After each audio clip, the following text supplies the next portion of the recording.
본 방송은 전 국민의 가난 탈출을 목적으로 합니다. 돈을 벌 수밖에 없는 확실한 재테크를 가까이 두고 엉뚱한 곳에서 애써 벌었던 돈을 날리는 어리석은 짓을 중단시키기 위해 만든 방송입니다. 법원 경매와 공매 지식은 물론 경제 상식을 주로 다루며 일방적 지식 전달이 아닌 쌍방향 소통을 중시합니다. 자, 안녕하세요. 오랜만에 뵙는 것 같네요. 오늘은 팟캐스트 28번째 시간입니다. 이번 주에 시간이 없을 것으로 판단이 돼서요. 미리 특강을 몇 개 올려드렸습니다. 전월세를 내는 법에 대한 특강 잘 들으셨나요? 예, 진인사 대천명은 전월세를 잘 내는 법, 매매 잘하는 법, 투자 잘하는 법 등등 모든 분야에 적용 가능한 원리입니다. 대충 들으시지 마시고요. 깊게 생각해 보시면 기존에 알 수 없었던 어떤 깨달음을 얻을 수 있을 겁니다. 원래 깨달음이라는 게 다른 데서 얻어지는 게 아니고 현재 하는 일에서 그 원리를 깨닫는 겁니다. 운전하다가도 깨달아지는 게 있으니까요. 자, 요즘에 그 대다수 분들의 이메일 상담을 들어보면요. 마음속에 먹은 생각하고 현실이 달라서 고민을 많이 하시는 분들이 있습니다. 경매에 대해서 어렴풋이 좋은 줄만 알고 있다가 제 방송을 듣고 나서 이제 좀 본격적으로 해볼까? 라는 어떤 생각을 가지신 분들도 계시거든요. 근데 그런 분들이 가장 크게 고민하는 거를 제가 이제 보니까 개수를 늘려 나가자고 생각을 해보니까 가진 돈이 한정되어 있고요. 또 그러면은 금방 투자가 스톱될 것 같죠? 예, 그리고 여러 채를 사다 보면 중과세가 부담이 되겠죠? 그래서 이제 개수를 늘리지도 못하는 이런 고민들이 있습니다. 또는 융자에 대한 이자에 대해서도 많이 고민하신 분들이 많으세요. 그래서 이번 강의는 경매를 밥 먹듯이 하려고 할 때 생각나는 고민들 이렇게 정했습니다. 그죠? 경매를 내가 진짜 밥 먹듯이 하고 싶어. 돈을 좀 많이 벌고 싶은데 그런데 요건 어쩌지? 저건 어쩌지? 이건 어쩌지? 이런 생각들을 하시죠. 예, 그런 고민들을 이제 상담을 하다 보니까 오늘 아예 주제로 좀 정해서 몇 가지를 좀 건드려 봐야 되겠다. 이런 생각을 하게 되었습니다. 먼저 세금에 대해서 얘기를 하면요. 어제도 제가 이제 강동대학교에서 강의를 하고 마지막에 질문을 받았을 때 세금 부분에 대한 어떤 질문을 받았습니다. 4월 1일 4일 대책. 여기 이제 세금과 관련된 부동산 대책이잖아요. 네. 그래서 이제 세금을 고려한 어떤 투자들을 하시려고 많은 분들이 생각을 합니다. 예를 들면 매매 같은 경우에는 매매로만 살 수 있는 능력이 있으시는 분은 세금이 굉장히 민감한 어떤 소재에 해당됩니다만은 경매를 선택한 입장에서는 세금이 그다지 문제가 되지 않습니다. 더더군다나 밥 먹듯이 해야지 부자가 된다라는 측면에서 볼 때는 세금이란 것은 더더군다나 문제시 되지 않습니다. 그렇죠? 가뭄에 콩나듯이 하려고 하면 세금 문제에 대해서 예민할 수밖에 없다고 생각을 합니다. 아마 그래서 큰 돈을 벌지 못하는 원인이 되기도 하죠. 자, 예, 저는요. 처음부터 지금까지 단 한 번도 세금 때문에요. 피곤하게 생각해 본 적이 없습니다. 그냥 제가 생각하는 거는 앞서 얘기했듯이 진인사 대천명처럼 내가 할 수 있는 건 뭔가요? 좋은 물건. 적은 돈으로 될 수 있으면은 아주 좋은 물건. 시세 차익을 볼 수 있는 물건. 사놓으면 얘가 좀 커져가지고 자동으로 지가 좀 돈을 더 크게 벌어줄 수 있는 물건. 예, 이런 물건을 잡고 그런 물건을 언제 어느 때고 어떤 조건에서도 잡을 수 있는 능력, 최단기간에 검토하는 능력, 그 다음에 명도를 아주 즐겁게 하는 능력, 예, 그런 것들에 대해서 더 많은 어떤 그 고민들을 해야지 된다는 주의예요, 저는요. 그거는 자기가 할 수 있는 능력이지만 세금 문제 같은 경우에는 여러분들이 할 수 있는 일이 아무것도 없지 않습니까? 그냥 만들어진 데에서 놀면 되는 거죠. 그러니까 애초에 신경 쓸 필요가 없는 겁니다. 제가 경매로 한참 재미를 보던 노무현 때를 생각해 보면은요, 이때 중과세 규정이 엄청나게 셌었습니다. 네. 그 당시에 아마 강남에서 아파트를 구입하려고 하면은 자금 출처 조사도 하고 그랬어요. 그래서 뭐 굉장히 스트레스를 받게 한다고 했지만은 그래도 많은 사람들이 그 아파트나 오피스텔 등등 많은 주택과 빌라 이런 거에서도 시세 상승을 노리고 거래가 엄청나게 활성화됐었죠. 그 당시에. 네. 그 당시에는 이제 주로 이렇게 그 부동산이 너무 폭등을 하니까 정부의 관심은 뭐였냐면은 세금을 엄청 올려가지고 부동산 투기를 억제하려고 했었죠. 불과 이제 최근 5년 사이에는 엄청나게 부동산이 이렇게 암흑기였지만은 그 전에는 그렇지 않았었죠. 예. 그 당시에 2주택을 보유했을 때는요, 50%를 냈었고요. 그 다음에 3주택이 됐을 경우에는요, 60%를 국가가 뜯어갔습니다. 그렇게 엄청나죠. 그죠? 제가 예를 들면 1억을 벌면 6천만 원을 국가가 가져가는 거예요. 또 1억을 벌면 5천만 원을 가져가죠. 이건 어마어마한 어떤 그 부조리죠. 그죠? 여러분들이 부동산을 투자해서 돈을 버는 데 있어서 나름 전문가적인 어떤 예측을 해서 샀는데 그거에 50에서 60을 단 한 푼도 동업하지 않는 국가가 뜯어갔습니다. 그거를. 물론 어떤 투기를 억제한다라는 국가적 정책이 있었지만은 그 당시에 웃겼었죠. 서울에서는 연일 서울시장은 뉴타운 때리고 정부에서는 그 폭등되니까 세금을 중과세하고 이렇게 엇박자를 엄청 냈었으니까 그 당시에 그런 일들이 벌어졌었습니다. 그걸 가지고 다 모든 국민들은 또 그것도 모르고 노무현 정부를 무능하다라고 한참 비웃었었죠. 예, 그거는 서울시의 문제였습니다. 자, 그 당시에요. 세금을 높게 정해도 더 많이 사고 팔았습니다. 그 이유는 뭘까요? 네, 그거는 바로 부동산에 있어서 세금이 문제가 되지는 않는다라는 역설이 아닐까요? 세금이 투자의 걸림돌이라면 세금을 높이면 투자가 팍 줄어야 되죠. 근데 그 당시에는 세금을 아무리 높여도 거래가 더 빈번하고 더 많이 사고 팔고 했어요. 그러니 세금이란 투기를 억제하려고 중과세하는 것이지, 즉 투기 요소가 전제돼 있은 다음에 세금이 발생한 것이죠. 그죠? 중과세란 단어는 투기가 있으니 발생했었지 투기가 없는데 중과세가 발생한 게 아니니까 여러분이 스트레스 받아 하는 세금 문제라는 것은 알고 보면 사후적인 문제일 가능성이 농후하다 이거죠. 즉 사전적 개념이 아니고 사후적 개념으로 세금이 여러분에게 스트레스를 주는 겁니다. 지금만 보십시오. 부동산이 한 5년 위축이 되니까 벌써 세금 낮춘다고 하지 않습니까? 그죠? 예, 세금은 사전적인 게 아니고요. 사건이 벌어졌을 때 그거를 뒤치다꺼리 하기 위해서 만들어낸 게 세금입니다. 그러니 부동산 투자를 하지도 않는 사람이 세금 문제로 인해서 갈등을 하는 것을 보면 이거는 좀 황당하죠. 투자를 한 사람들이 할 수 있는 고민들이 세금입니다. 예. 일단 또 세금이라는 것은요. 벌어서 주는 겁니다. 그래서 수익이 없으면 세금이 있을 턱이 없죠.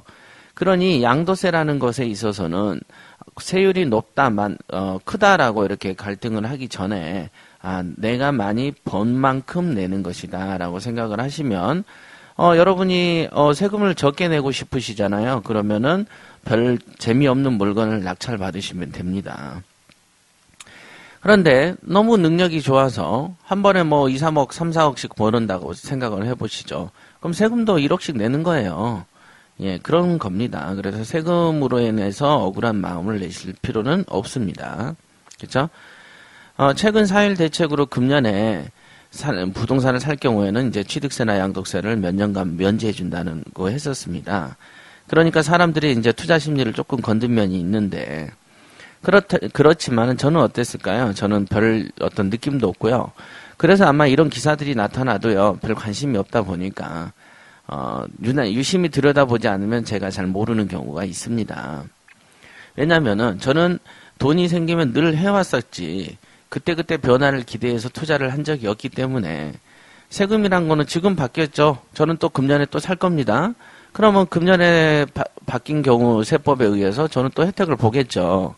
그렇다면 이 혜택이 또 사라졌어요. 그럼 부동산 안 살 건가요? 그때는 또 계속 sab니다. 네. 그런 입장에서는 크게 개의치 안 하시는 게 좋다. 이렇게 말씀을 드리고 싶습니다. 그 다음에 이제 두 번째로 있는 고민들 중에 하나는 뭐냐면요. 투자를 내가 하고 싶어요. 그렇죠? 그리고 투자로 인해서 현재보다 더 나은 삶을 살고 싶긴 한데, 결국에는 가진 돈이 적다 보니까 투자는 몇 건 정도만 하면 스톱이 돼버린다 이거죠. 그래서 힘이 빠진다는 얘기를 많이 하십니다.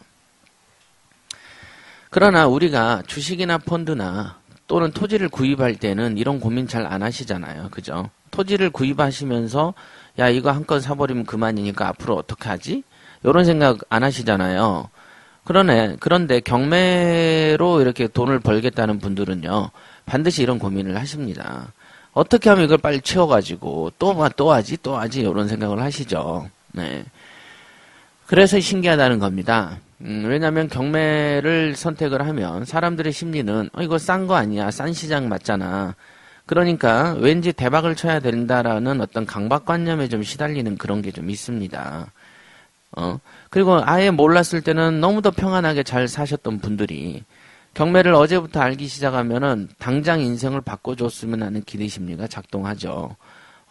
그래서 더 큰 갈등에 빠지게 되는 것입니다. 하지만 잘 생각해 보세요. 여러분이 가진 돈만으로 인생이 바뀔 것 같습니까? 그렇게 바뀔 것 같았으면 왜 지금까지 안 바뀌었을까요? 그죠? 가능성이 조금이라도 있으면 기대를 했다가 실망을 해도 제가 이해를 합니다만은, 몇 천만 원이나 몇억 원으로는 인생이 잘 안 바뀝니다. 더구나 더 작은 돈이면 뭐 더 그럴 거고요. 그런데 왜 경매로 인생을 바꾸라고 할까요? 제가 바꿀 수 있는 강력한 효과를 경매가 갖고 있기 때문이죠. 그렇다면은 경매에 대해서 어떤 방법을 써야지 정말로 인생을 바꿀 수 있을까요? 여러분 이제 궁금하시죠? 예, 간단합니다. 제가 자주 드는 예로요. 돈은요, 두 가지가 있습니다. 하나는 내 돈이고, 하나는 남의 돈입니다. 그렇죠? 내 돈은 유한하죠. 남의 돈은 무한합니다. 유한한 내 돈은 원래부터 한정되어 있기에 추가적인 자금 유입 구조가 없는 한 지속적으로 투자하고 큰 돈을 만들기에는 힘이 굉장히 딸리죠. 유한한 내 돈을 키우기 위해서는요, 지속적으로 돈이 들어오는 구조, 즉 시스템을 만들어 놔야 됩니다.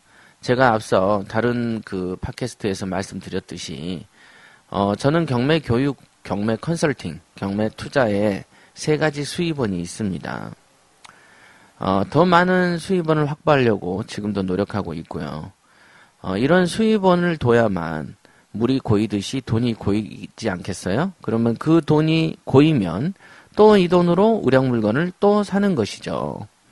자, 이런 구조가 빈약한 분이시라면요, 자기 돈으로 이렇게 투자를 하는 경우에 있어서 돈이 한정되어 있기 때문에 투자도 금방 스톱되어 버립니다. 그러면 투자를 스톱이 안 되고 싶으시면요, 어떻게 해야 됩니까? 지속적 수입원을 만드십시오. 그러니까 더 열심히 살으란 말이죠. 지금까지처럼 무난하게 별 어떤 목적 의식도 없이 사신 분이라면은 이제부터 경매로 내가 돈을 벌어야 되겠다고 생각을 하셨다면은 더 많은 수입원, 더 좋은 수입원을 찾기 위해서 밤잠 안 자고 노력해야 합니다. 예. 그래서 제가 토지를 위주로 해서 사서 돈을 벌었다는 사람들의 책을 보지도 않고 호구라고 하는 데는 이유가 있습니다. 저는 그 사람들의 직업을 조사를 하죠. 이 사람들이 도대체 무슨 일을 하는가. 그래서 책을 쓴 사람을 보면은 변변한 회사도 없습니다. 그 다음에 변변한 홈페이지도 하나도 없어요. 홈페이지 하나 만드는데요, 싸구려들은요 200~300이면 만듭니다. 특별한 기능이 없으면요. 아마 우리 홈페이지 같은 경우는 한 3천만 원 정도 들였습니다. 지금까지 제가. 기능이 많거든요. 예. 그러면 이런 몇백만 원도 안 들어가는 그 홈페이지도 없는 사람이 지속적인 수입이 있을까요? 있을까요? 없을까요? 거의 없다고 보시면 됩니다. 그런데 그러면 돈이 지속적인 수입원이 없는 상태에서 또 돈이 안 돌기로 유명한 토지를 위주로 샀다면 그 사람은 어떨까요? 그 융자를 받아서 이자를 내고 있는 입장이라면 더더욱 어렵겠죠? 예, 토지에는 월세가 잘 안 나오니까요. 그러죠? 그리고 또 토지는 주택보다 잘 안 팔리죠? 그래서 자금 회수도 어렵습니다. 즉, 전세나 월세 보증금이 없으니 그 토지는 주택보다 더 자주 안 팔려서 뭐 별 일이 없죠. 그 다음 토지는 또 어떻습니까? 주택 같은 경우는 비과세 조건도 있지만 토지는 또 그런 게 없어요. 그래서 양도세가 주택보다 좀 센 편입니다. 그런데 무슨 수로 토지를 팔아서 돈을 벌었다는 것인지 제가 그래서 그 책을 읽은 사람들한테 물어봅니다. 그 책에 사례가 있느냐. 우리처럼 경매는 사건 번호가 나오듯이 사례로 뭘 어떻게 해서 어떻게 팔았는지에 대한 기록이 있느냐. 없다 이거예요. 그런데 왜 믿습니까? 즉 경매라는 건요. 종합예술입니다. 경매는요. 법도 알아야 되죠. 그 다음에 경제 상황, 즉 법이 어떻게 바뀌는가에 대해도 굉장한 지식이 있어야 되죠. 그 다음에 다양한 부동산 종목에 대해서 이걸 가지고 미래를 예측한 능력도 있어야 되고요. 그 다음에 그거를 개발할 능력도 있어야 됩니다. 즉 경매를 잘하려면요. 거의 부동산의 어떤 종합예술로서 굉장히 높은 경지의 사람들이어야만 경매를 능수능란하게 잘하는 겁니다. 그러니까 경매를 하는 사람들은 웬만해선 사기를 잘 안 당해요. 시시껄렁한 어떤 뭐 영웅담 같은 거는 듣지도 않죠. 물론 경매라는 영역에서도 이상한 영웅담으로 인해서 사람이 과대 포장되는 그런 책을 쓰는 사람도 있기는 합니다만은 여러분들의 어떤 그 눈을 띄우는 게 좋죠. 그죠? 경매로 여러분들이 성공하시고 싶으시잖아요. 그러면 항상 사물을 올바르게 바라보는 능력을 키우셔야 됩니다. 자, 그 다음에 최근에 아마 이런 어떤 그 토지 관련해서 어느 정도 이게 사기꾼들이 이제 많았던 이유 중에 하나는 간단합니다. 그 당시 아마 우리 그 TV로 했을 때 한 4, 5년 전부터도 그 김모 아나운서가 진행을 했었죠. 요즘에 그 도박 때문에 좀 무리를 일으킨 그 아나운서인데, 예, 그 사람이 주로 이제 재테크 관련 프로그램을 그 당시에 많이 했었습니다. TV에서 많이 밀었고요. 아마 그때 당시에 이제 토지에 관한 어떤 붐이 좀 일었었죠. 물론 요즘도 토지에 대한 어떤 그런 황당무계한 어떤 토지를 비싼 가격에 파는 사람들이 있습니다만은, 네, 뭐 한심하죠. 일단은 경매쟁이는요 그런 거에서 벗어나 있다 이런 거를 알아두셨으면 좋겠고요. 자, 그러면 이렇게 한정된 돈을 가지고 경매로 인생을 바꿔보고 싶다면요, 돈이 들어오는 창구를 많이 개설하든가, 아니면 결국 어디에 손대야 됩니까? 예, 남의 돈에 손대야 됩니다. 아까도 말씀드렸죠? 남의 돈은 무한합니다.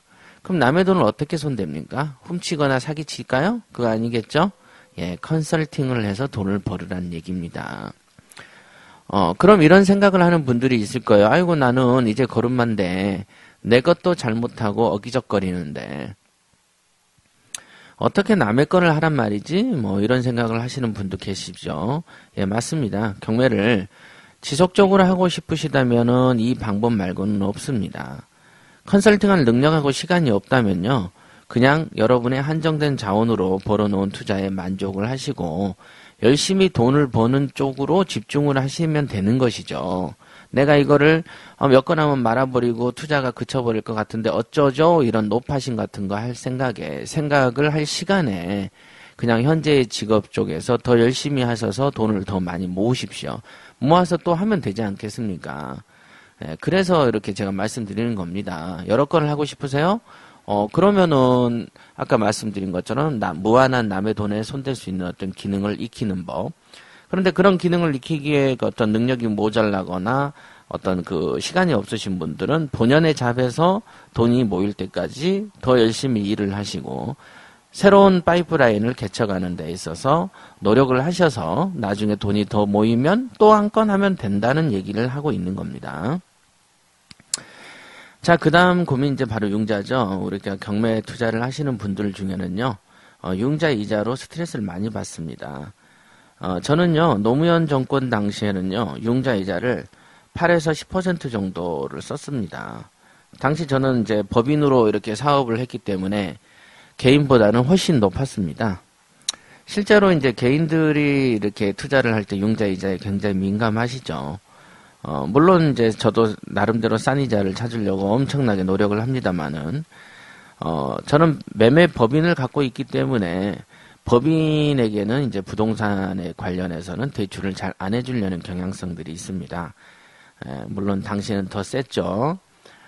그래서, 저는 그래서 항상 8%에서 10을 썼거든요. 한번 보시죠. 그럼 2억 원을 내가 빌렸습니다.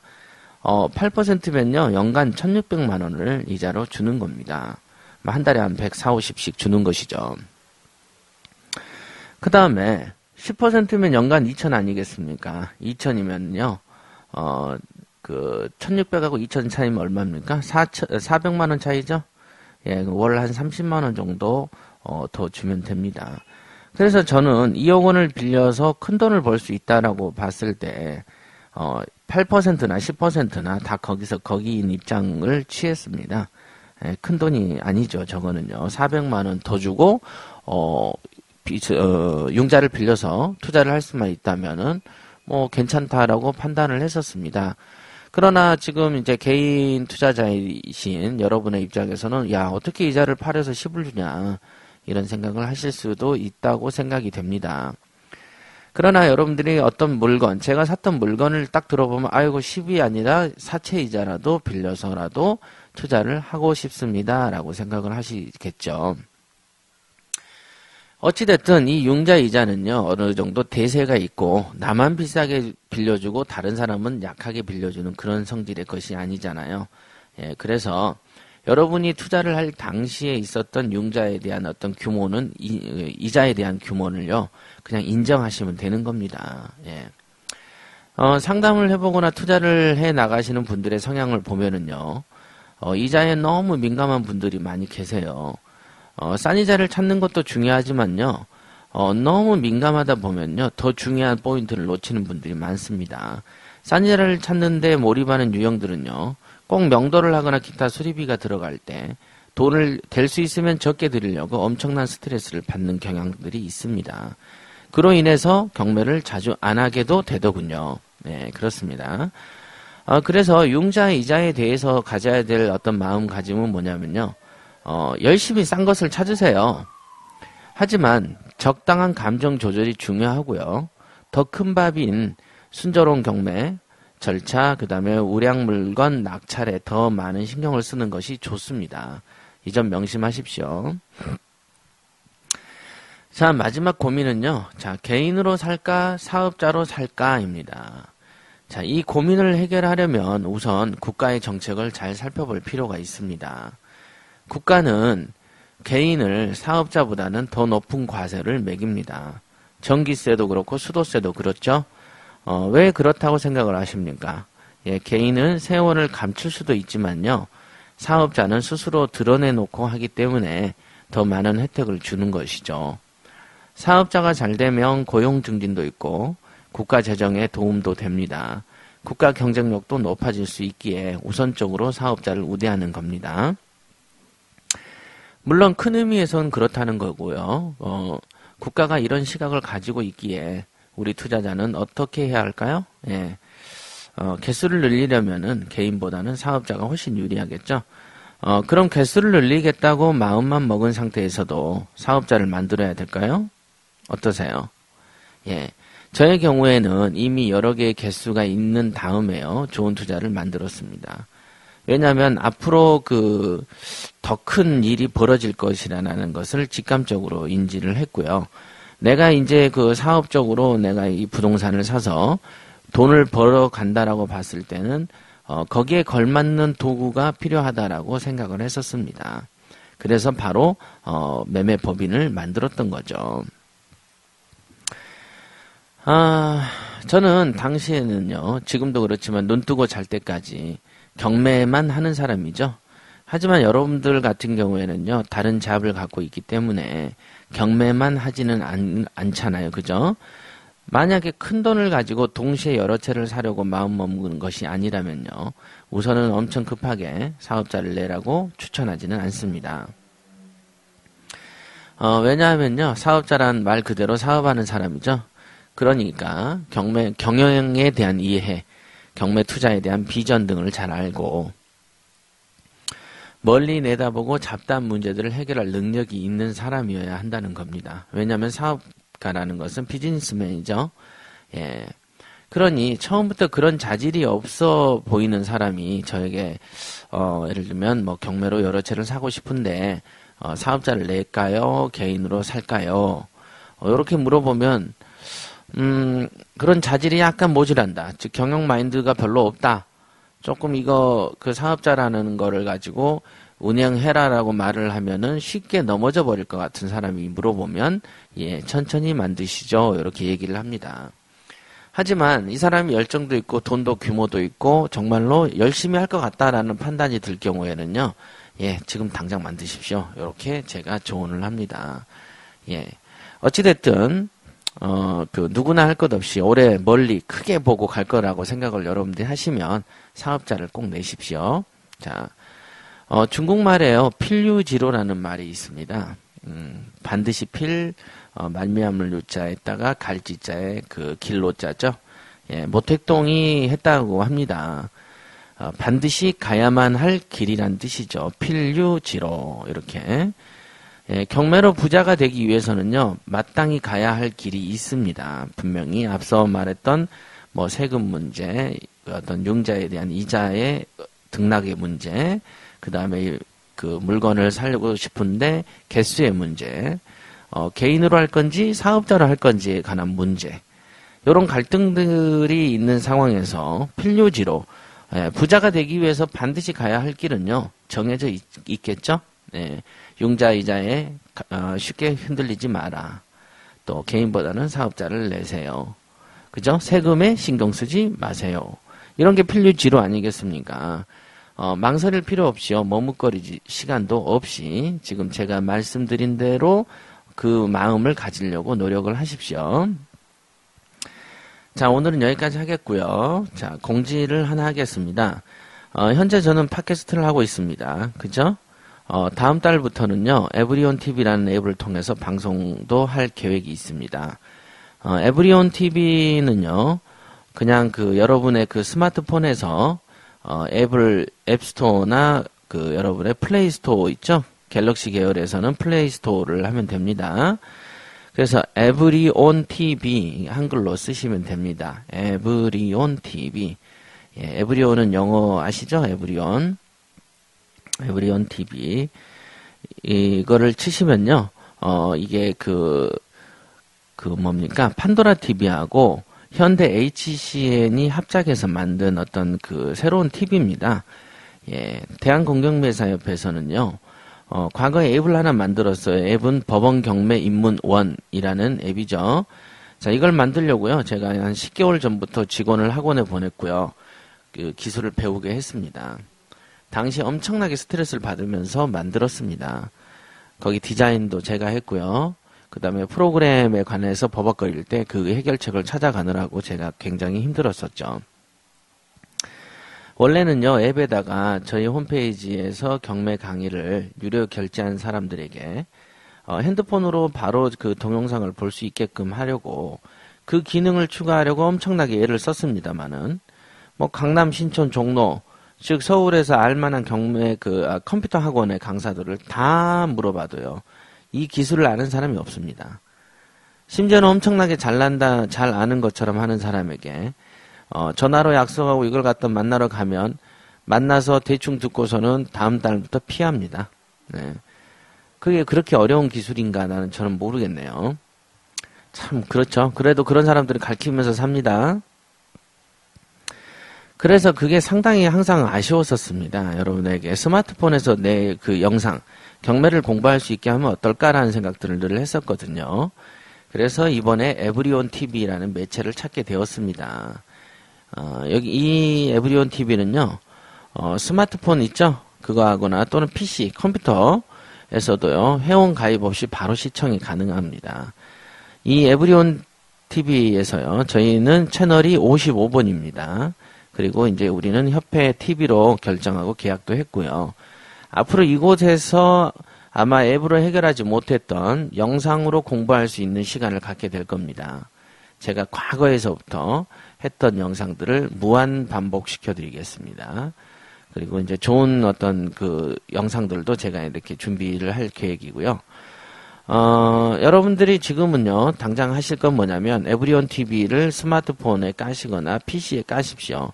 그리고 주변에 입소문을 좀 내세요. 예. 그리고는 이제 5월 1일부터 시작을 할 거니까, 뭐, 페이스북, 트위터에다가 좀 홍보 좀 해주세요. 네. 에브리온 TV 55번에. 아직 그 방송국 그 이름은 정하지 않았습니다. 정하면 제가 나중에 또 공지하겠습니다. 저는 여기에다가요, 이 채널에 저희 그 경매 강의만 할 생각은 아니고요. 부동산에 필요한 인테리어나 어떤 건축에 관련해서 관련 전문가들에게 어떤 대화를 지식을 들어보는 시간도 가질 거고요. 색소폰 같은 취미 생활을 해 나가는 거를 시리즈로 한번 그 제작해 보는 게 어떨까라는 생각도 좀 해봤고요. 또는 이제 어떤 철학과 영혼에 관련한 프로그램도 구상해 볼 생각도 있습니다. 그리고 또는 이렇게 이제 경매와 관련해서 꼭 필요한 지식이 임대차 보호법 이런 것들이잖아요. 세법도 있고. 이런 어떤 전문가들 있죠. 변호사, 법무사, 세무사들을 모시고 강의를 하거나 어떤 주제로 녹화를 해서 이런 것도 아마 이제 가끔 틀어드릴 생각도 있습니다. 5월 1일부터니까 뭐 이거는 기존에 있는 그 영상을 먼저 보여드리고 편성하는데 더 신경을 쓸 거고요. 앞으로 이제 이렇게 하겠다는 겁니다. 여러분들 괜히 말 오해하셔가지고 야 5월 1일부터 그렇게 한다더니 안 한다. 이렇게 말씀하시면 안 됩니다. 지금 당장 한다는 게 아니고 이렇게 해 나가겠다는 얘기입니다. 5월 1일입니다. 그때부터는 경매 동영상을 핸드폰에서 볼 수 있을 겁니다. 자, 천천히 봐주시고요. 앞서 했던 이벤트는요, 여전히 진행됩니다. 도기안 한메일 넷으로 보내주시면 되죠. DOKIAN입니다. 네. 지금까지 수고하셨습니다. 다음 시간에 찾아뵙겠습니다.